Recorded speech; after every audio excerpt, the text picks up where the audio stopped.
Assalamualaikum warahmatullahi wabarakatuh. Kami dari kelompok 3 dengan judul budget unit yang akan diproduksi yang disusun oleh saya sendiri Rita Liana dan rekan saya Cut Fariza. Nah, di sini kami akan membahas beberapa materi mengenai budget unit yang akan diproduksi. Yang pertama yaitu pengertian budget unit yang akan diproduksi. Kemudian kegunaan budget yang akan diproduksi. Yang ketiga, data dan informasi untuk menyusun budget yang akan diproduksi. Dan materi keempat, bentuk yang akan diproduksi. Baik, mungkin langsung saja untuk materi pertama akan dipaparkan oleh Cut Fariza. Baik, saya akan memaparkan materi yang pertama. Yang pertama saya akan membahas mengenai abstrak. Di dalam pelaksanaan operasi produksi dari suatu perusahaan, unit yang akan diproduksi berpengaruh terhadap biaya produksi, merupakan salah satu variabel yang tidak boleh terlupakan. Terkendalinya unit yang akan diproduksi akan berpengaruh terhadap biaya produksi. Dengan pengendalian produksi tersebut menjadi salah satu kunci keberhasilan dari pengendalian produksi secara keseluruhan. Selanjutnya kita masuk kepada pembahasan yang pertama, yakni pengertian budget unit yang akan diproduksi. Budget unit yang akan diproduksi adalah budget yang merencanakan secara sistematis dan lebih terperinci tentang jumlah satuan barang yang akan diproduksi oleh perusahaan selama periode tertentu waktu yang akan datang. Yang di dalamnya meliputi tentang jenis barang yang akan diproduksi, jumlah barang yang akan diproduksi, serta waktu produksi tersebut akan terlaksana. Adapun beberapa rencana perusahaan di bidang produksi lain, misalnya rencana tentang routing atau urutan-urutan jalannya proses produksi sejak dari bahan mentah sampai menjadi barang jadi. Yang kedua, rencana tentang tata letak. Yang ketiga, rencana tentang penjadwalan waktu produksi. Yang keempat, rencana tentang organisasi produksi yang akan dipergunakan selama periode yang akan datang. Dan yang terakhir ada rencana tentang pengembangan produk selama periode waktu yang akan datang. Adapun tujuan anggaran budget ini atau tujuan anggaran produksi ini adalah menunjang kegiatan penjualan sehingga produk dapat disediakan sesuai dengan waktu yang telah direncanakan, menjaga tingkat persediaan yang menandai dengan cara mengusahakan persediaan tidak terlalu banyak namun juga tidak terlalu kecil. Dan yang terakhir mengatur produksi agar biaya produksi dapat ditekankan seminimal mungkin. Nah, selanjutnya ada faktor-faktor yang harus dipertimbangkan dalam menyusun budget unit yang akan diproduksi. Adapun faktor tersebut adalah yang pertama, rencana penjualan yang tertuang dalam budget penjualan. Yang kedua, kapasitas mesin dan peralatan produksi yang tersedia. Yang ketiga, tenaga kerja yang tersedia. Yang keempat, modal kerja yang dimiliki oleh perusahaan. Yang kelima, adanya fasilitas-fasilitas lain yang dimiliki. Dan yang keenam, luas perusahaan yang optimal. Dan yang terakhir, adanya kebijakan perusahaan di bidang persediaan barang jadi. Selanjutnya kita masuk kepada materi yang kedua, yakni kegunaan budget unit yang akan diproduksi. Secara umum kegunaannya ada 3 ya. Yang pertama sebagai pedoman kerja, yang kedua sebagai alat manajemen untuk menciptakan koordinasi kerja, yang ketiga sebagai alat manajemen untuk melakukan evaluasi dan pengawasan kerja. Secara khususnya mempunyai beberapa kegunaan penting, yaitu sebagai dasar menyusun budget unit kebutuhan barang mentah, sebagai dasar menyusun budget upah tenaga kerja langsung, yang ketiga sebagai dasar menyusun budget biaya pabrik tidak langsung, dan yang terakhir sebagai dasar menyusun budget biaya administrasi. Dan pada materi yang ketiga, kami akan membahas tentang data dan informasi untuk menyusun budget unit yang akan diproduksi. Yang pertama, adanya rencana penjualan yang tertuang dalam budget penjualan, khususnya rencana tentang jenis, jumlah, dan barang yang akan dijual dari waktu ke waktu selama periode waktu yang akan datang. Yang kedua, kapasitas mesin dan peralatan produksi yang tersedia serta kemungkinan perluasannya di waktu yang akan datang. Yang ketiga, tenaga kerja yang tersedia untuk melakukan kegiatan produksi, baik jumlah maupun keterampilannya. Yang keempat, modal kerja yang dimiliki oleh perusahaan serta kemungkinan penambahan di waktu yang akan datang. Nah, yang kelima, fasilitas-fasilitas lain yang dimiliki oleh perusahaan khususnya berkaitan dengan kegiatan produksi serta kemungkinan pengembangan di waktu yang akan datang. Yang keenam, luas perusahaan yang optimal, yaitu kapasitas produksi yang memberikan biaya produksi rata-rata per satuan yang paling rendah. Yang ketujuh, kebijakan perusahaan di bidang persediaan barang jadi. Bila perusahaan menetapkan persediaan dalam jumlah yang banyak, maka akan mendorong unit yang akan diproduksi dalam jumlah yang banyak pula. Adapun kebijakan di bidang persediaan barang jadi dipengaruhi oleh beberapa faktor, di mana faktor-faktor tersebut antara lain yang pertama, adanya fluktuasi penjualan dari waktu ke waktu selama periode yang akan datang yang tertuang dalam anggaran penjualan. B. Fasilitas penyimpanan yang tersedia.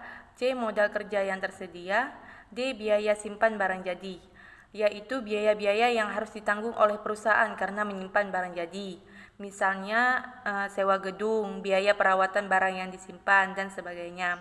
Yang E. Adanya risiko simpan barang jadi, yaitu kerugian-kerugian yang akan timbul dan harus ditanggung oleh perusahaan karena menyimpan barang jadi. Misalnya, barangnya rusak, kualitasnya turun, volumenya turun, atau barang tersebut sudah ketinggalan zaman. Yang F, tingkat perputaran barang jadi, inventory turnover, di waktu yang berlalu. Dan G, lamanya waktu yang diperlukan untuk memproses bahan mentah menjadi barang jadi. Dan yang terakhir ini ada kebijakan perusahaan dalam menetapkan pola produksi selama periode tertentu yang akan datang. Pola produksi adalah perkembangan naik turunnya jumlah satuan yang akan diproduksi dari waktu ke waktu dalam rangka menghadapi pola penjualan selama periode tertentu yang akan datang. Baik, selanjutnya kami akan membahas mengenai pola produksi. Pada dasarnya dikenal ada 3 pola produksi untuk menghadapi pola penjualan yang bergelombang, yaitu yang pertama ada pola produksi konstan atau stabil, kemudian yang kedua ada pola produksi bergelombang sesuai dengan gelombang penjualan, dan yang terakhir ada pola produksi bergelombang secara moderat. Untuk yang pertama yaitu pola produksi konstan atau stabil. Pola produksi konstan ini merupakan pola produksi yang perkembangan jumlah satuan unit yang akan diproduksi selalu sama dari waktu ke waktu atau dari bulan ke bulan selama periode tertentu yang akan datang. Jadi untuk pola produksi stabil ini kita mudah untuk menentukan berapa sih bahan mentah dan bahan baku yang harus dibeli untuk setiap produksi, karena kita akan melakukan produksi yang selalu sama setiap bulannya. Untuk contohnya kita bisa lihat di tabel, kita dapat melihat bahwa produksi dari bulan Januari sampai April itu sama, yaitu 65.000, 65.000, 65.000, dan 65.000.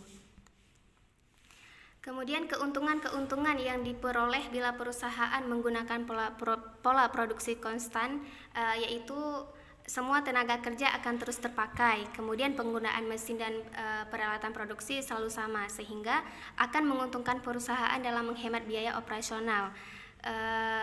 Selanjutnya perusahaan juga akan mudah melakukan perencanaan pembelian bahan mentah dan bahan pembantu yang dibutuhkan, dan yang terakhir yaitu pembelian bahan mentah dan bahan pembantu secara teratur dalam jumlah yang sama dari bulan ke bulan. Selain dari keuntungan-keuntungan yang diperoleh dari pola produksi ini, ada beberapa kerugian yang didapatkan dari pola produksi ini. Yang pertama yaitu biaya simpan barang jadi atau carry cost itu menjadi lebih besar. Kemudian risiko simpan barang juga menjadi lebih besar. Yang kedua, pola produksi bergelombang sesuai dengan gelombang penjualan. Perkembangan jumlah satuan unit yang akan diproduksi yang tidak selalu sama dari waktu bulan ke bulan selama periode tertentu yang akan datang, melainkan berfluktuasi sesuai dengan fluktuasi penjualan. Untuk contohnya kita dapat melihat di tabel ya. Jadi produksi pada pola ini selalu mengikuti jumlah penjualan. Nah, pada bulan Januari penjualannya sejumlah 52.000, produksinya juga 52.000.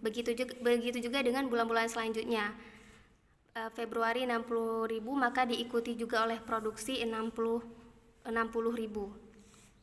Nah, biasa pola produksi ini sesuai dengan musim karena disesuaikan dengan tingkat penjualan. Kemudian keuntungan yang didapatkan perusahaan dengan menggunakan pola produksi bergelombang ini ada dua. Yang pertama, biaya simpan barang jadi atau carry cost menjadi lebih kecil. Carry cost-nya pasti lebih kecil karena biaya barang yang disimpan menjadi lebih kecil. Misalnya sewa gedung gitu, kemudian biaya peralatan, biaya modal, terus resiko simpan barang juga menjadi lebih kecil. Jadi misalkan ada barang yang rusak, kualitas turun, volumenya surut, itu bisa diperkecil. Selain dari dua keuntungan di atas tadi, ada beberapa kerugian yang juga didapatkan dari pola produksi bergelombang ini. Yang pertama, pada bulan-bulan terjadinya peningkatan jumlah produksi, diperlukan tambahan tenaga kerja yang baru. Begitu juga sebaliknya. Ketika terjadinya penurunan jumlah produksi, maka diperlukan pengurangan tenaga kerja. Yang kedua, penggunaan mesin dan peralatan produksi juga tidak selalu konstan. Yang ketiga, perusahaan tidak mudah melakukan perencanaan pembelian bahan mentah dan bahan pembantu yang dibutuhkan. Dan yang terakhir, pembelian bahan mentah dan bahan pembantu secara tidak teratur dan tidak dalam jumlah yang sama akan berakibat tidak teraturnya pula transaksi pembayaran melalui jasa bank. Dan yang terakhir, ada pola produksi bergelombang secara moderat. Pola produksi bergelombang secara moderat yaitu perkembangan jumlah unit yang akan diproduksi tidak selalu sama dari waktu ke waktu, tetapi fluktuasinya tidak sesuai dan tidak setingkat dengan fluktuasi jumlah penjualannya, melainkan lebih moderat. Kita dapat melihat contohnya di tabel di mana jumlah produksinya tidak setingkat dengan jumlah penjualan. Misal di bulan Januari penjualannya sejumlah 52.000, namun produksinya 49.000. Nah, jadi ada beberapa faktor yang menyebabkan tingkat produksi tidak mampu mencapai setinggi jumlah penjualan. Yang pertama, karena terbatasnya bahan mentah dan bahan pembantu yang tersedia di pasar. Kemudian yang kedua, terbatasnya tenaga kerja yang tersedia di masyarakat. Yang ketiga juga terbatasnya modal kerja yang dimiliki perusahaan untuk meningkatkan jumlah produksi. Dan yang terakhir, terbatasnya kapasitas mesin dan peralatan produksi untuk mendukung peningkatan jumlah produksi. Jadi pola ini cocok dipakai oleh perusahaan yang bersifat barang jadi yang dihasilkan dan mengandung resiko simpan yang besar. Selanjutnya, materi yang terakhir yaitu bentuk budget unit yang akan diproduksi. Nah, untuk bentuk seperti ini itu gak ada yang namanya patokan atau keharusan yang harus dipakai seperti prosedur yang sudah dijelaskan sebelumnya. Tapi ini lebih ke bebas, lebih ke terserah perusahaan mau pakai metode yang seperti apa. Namun ada beberapa ketentuan yang juga harus diperhatikan oleh suatu perusahaan tersebut, yaitu jumlah satuan unit yang tercantum dalam budget unit yang akan diproduksi adalah jumlah satuan unit yang berupa barang jadi, yaitu barang yang benar telah selesai dikerjakan dalam proses produksi dan siap untuk dijual. Kemudian, waktu dimulainya proses produksi tidak jatuh bersamaan dengan waktu atau bulan diselesaikannya produk tersebut, sehingga perlu dilengkapi dengan jadwal unit yang akan diproduksi atau unit to be started schedule. Selanjutnya, bagi perusahaan yang proses produksinya memakan waktu lama, maka perlu dilengkapi dengan jadwal unit yang akan mulai diproduksi. Dan yang terakhir, bagi perusahaan yang proses produksinya tidak memakan waktu lama, maka tidak perlu dilengkapi dengan jadwal unit yang mulai akan diproduksi. Contohnya dapat kita lihat di tabel. Di sini ada diketahui penjualan, persediaan awal, persediaan akhir. Misalnya pada bulan Januari, penjualan 115.000, maka diproduksi 120.000. Begitu juga dengan bulan-bulan selanjutnya.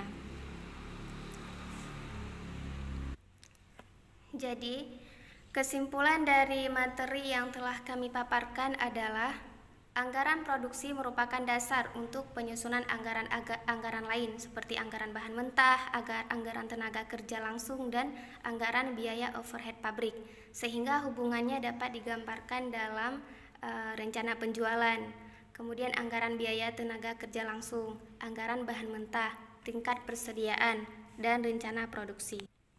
Baik, sekian pemaparan materi dari kami. Mohon maaf atas segala kekurangan. Terima kasih. Assalamualaikum warahmatullahi wabarakatuh.